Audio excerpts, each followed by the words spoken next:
Swami went to the major libraries, universities, and schools in Delhi, where the librarians found him calm and quiet, noble, polite, scholarly, with the specific glow in him. Traveling on foot, he visited school administration offices throughout Delhi and placed copies in more than 40 schools in the Delhi area. The Ministry of Education, which had previously denied him assistance, placed an order for 50 copies for selected university and institutional libraries throughout India. The ministry paid him 600 rupees plus packing and postage charges, and Bhaktivedanta Swami mailed the books to the designated libraries. The US Embassy purchased 18 copies to be distributed in America through the Library of Congress. The institutional sales were brisk, but then sales slowed. As the only agent, Bhaktivedanta Swami was now spending hours just to sell a few copies. He was eager to print the second volume, yet until enough money came from the first, he could not print. In the meantime, he continued translating and writing purports.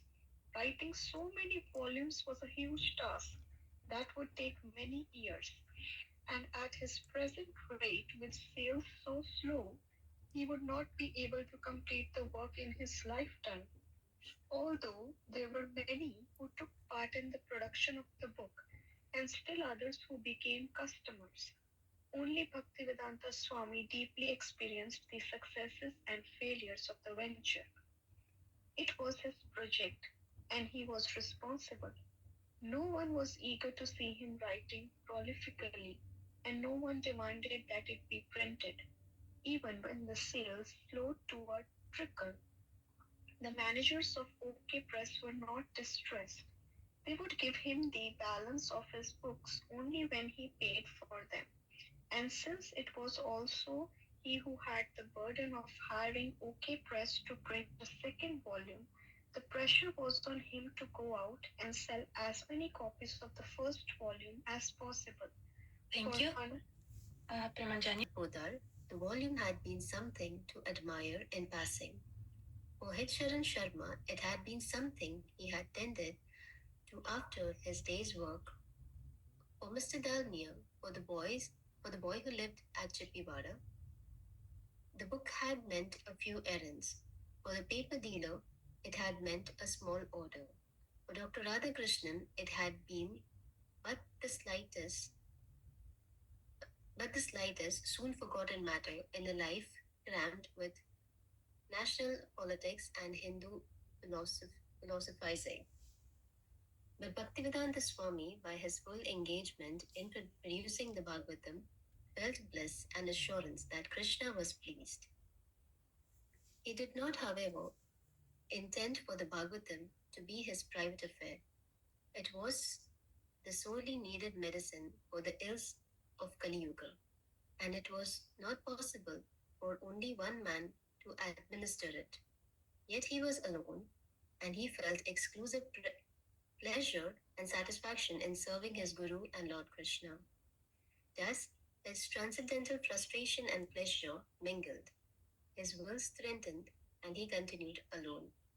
His spiritual master, the previous spiritual masters, and the Vedic scriptures all assured him that he was right. If a person got a copy of Bhagavatam and read even one page, he might decide to take part in Lord Chaitanya's movement. If a person seriously reads the book, he would be convinced about spiritual life.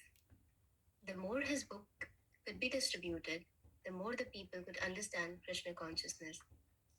And if they understood Krishna consciousness, they would become liberated from all problems. Book selling was real preaching. Bhakti Siddhanta Saraswati had wanted it, even at the neglect of constructing temples or making followers. Who could preach as well as Srimad Bhagavatam? Certainly, whoever spent 16 rupees for a book would also take the time at least to look at it. In the months that followed, Bhaktivedanta Swami received more favorable reviews. The prestigious Adya Library Bulletin gave a full review. noting the editor's vast and deep study of the subject and concluding, further volumes of this publication are eagerly awaited. Thank you. His scholarly godbrothers also wrote their appreciations. Swami Bon Maharaj, rector of the Institute of Oriental Philosophy in Vrindavan, wrote, I have nothing but admiration for your bold and practical venture. If you should be able to complete the whole work, you will render a very great service to the cause of Prabhupada, Sri Bhaktisiddhanta Saraswati Goswami Maharaj, Sri Chaitanya Mahaprabhu, and the country also. Do it and rest assured there will be no scarcity of resources. Bhaktisaranga Maharaj wrote a full review in his Sajjana Tosani. We expect that this particular English version of Srimad Bhagavatam will be widely read,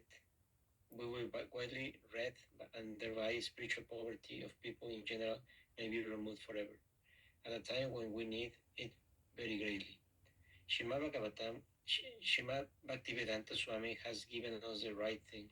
We recommend this publication for everyone's serious study. Sri Viswanath Das, governor of Uttar Pradesh, commended the volume to all thoughtful people. An economic review praised the author for attempting a tremendous task. At a time when not only the people of India, but those of the West need the chastening quality of love and truth in the corrupting atmosphere of hate and hypocrisy, a work like this will have uplifting and corrective influence. Dr. Zakir Hussain, Vice President of India, wrote, I have read your book, Srimad Bhagavatam, with great interest and much profit. With great interest and much profit. I thank you for the kind thought which must have prompted you to present it to me. Thank you.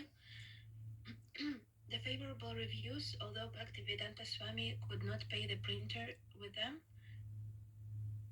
indicated a serious response. The book was valuable, and subsequent volumes would earn the series even more respect. By Krishna's grace, Bhaktivedanta Swami had already completed many of the translations and purports for volume 2. Even in the last weeks of printing the first volume, he had been writing day and night for the second volume. It was glorification of the Supreme Lord Krishna, and therefore it would require many, many volumes. He felt impelled to praise Krishna and describe him in more and more volumes. Srila Bhaktisiddhanta Saraswati had said that the presses of the world could not print fast enough the glories of Krishna and spiritual world that were being received at the moment by pure devotees. Bhaktivedanta Swami decided to return to Vrindavana for several months of intensive writing on volume 2. This was his real business at Radha Damodara temple.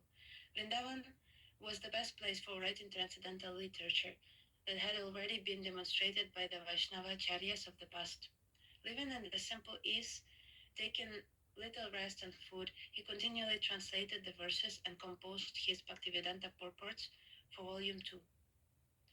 After a few months, after amassing enough manuscript pages, he would return to Delhi and once again enter the world of publishing. In volume 1, he had covered the first 6.5 chapters of the first canto. The second volume began on page 365 with the 8th verse of the 7th chapter. Bhaktivedanta Swami wrote in his purport that the Srimad Bhagavatam was meant for Paramahamsas, persons engaged purely in self-realization. Yet, he wrote, it works into the depths of the heart of those who may be worldly men. Worldly men are all engaged in the matter of sense gratification. But even such men also will find in the Vedic literature a remedial measure for their material diseases. Ajay Govinda, please. Bhaktivedanta Swami returned to Delhi to raise funds for printing Volume 2. When he visited a prospective donor, he would show the man Volume 1 and the growing collection of reviews, explaining that he was asking a donation not to support himself, but to print this important literature. Although for the first volume he had received no donations equal to the 4,000 rupees he had received from Mr. Podar, an executive in the L&H sugar factory gave a donation of 5,000 rupees for volume 2. Bhaktivedanta Swami had been dissatisfied with Hitsaran Sharma as a production supervisor. Although supposedly an expert in the trade, Hitsaran had caused delays, and sometimes he had advised Gautam Sharma without consulting Bhaktivedanta Swami. The work on Volume 1 had slowed and even stopped when a job from cash customer had come up, and Bhaktivedanta Swami had complained that it was Hitsaran's fault for not giving money to OK Press on time. For Volume 2, Bhaktivedanta Swami to deal directly with OK Press and supervise the printing himself. He spoke to Gautam Sharma and offered a partial payment. Although the majority of the copies of Volume 1 were still standing on the printing floor, Bhaktivedanta Swami wanted OK Press to begin Volume 2. Gautam Sharma accepted the job. It was early in 1964 when Volume 2 went to press, following the same steps as Volume 1. But this time, Bhaktivedanta Swami was more actively present, pushing.